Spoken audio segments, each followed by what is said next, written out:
मार्तंड ज्योतिष केंद्र में आपका स्वागत है। मेरा नाम श्वेता सिंह है। आज की कहानी है लक्ष्मण जी नहीं सोए थे 14 साल।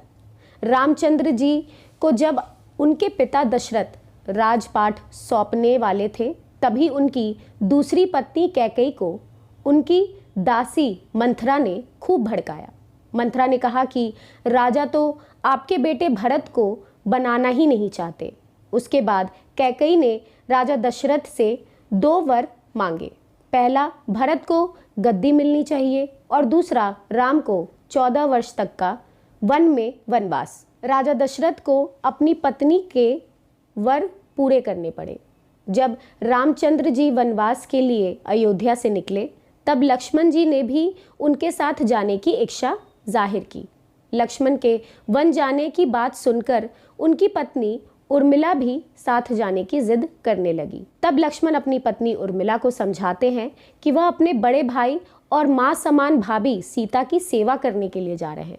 अगर तुम वनवास में साथ चलोगी तो मैं ठीक तरह से सेवा नहीं कर पाऊंगा। लक्ष्मण के सेवा भाव को देखकर उर्मिला साथ जाने की जिद छोड़ देती है और महल में ही रुक जाती है।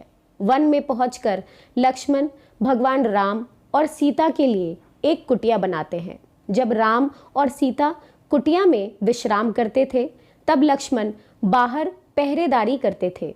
वनवास के पहले दिन जब लक्ष्मण पहरेदारी कर रहे थे तब उन्हें सामने निद्रा देवी प्रकट हुई। लक्ष्मण ने निद्रा देवी से वरदान मांगा कि वह 14 साल तक निद्रा मुक्त रहना चाहते हैं। निद्रा देवी ने कहा कि तुम्हारे हिस्से की नींद किसी और को लेनी होगी। लक्ष्मण कहते हैं कि उनके हिस्से की नींद उनकी पत्नी को दे दे। इस कारण लक्ष्मण 14 साल तक नहीं सोए और उनकी पत्नी उर्मिला लगातार 14 वर्ष तक सोती रहीं।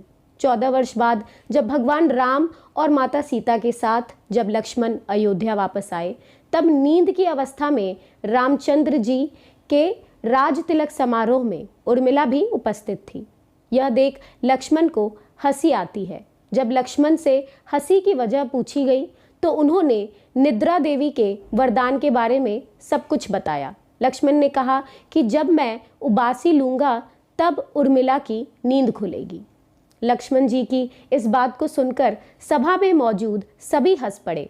सभी को हंसता देख उर्मिला लज्जावश उस समारोह से उठकर बाहर चली गई। हम और भी धार्मिक कहानियों के जरिए प्रेरणादायक प्रसंगों की चर्चा करेंगे। तब तक के लिए दीजिए मुझे इजाजत। अपना और अपनों का ख्याल रखें। जय श्री कृष्ण।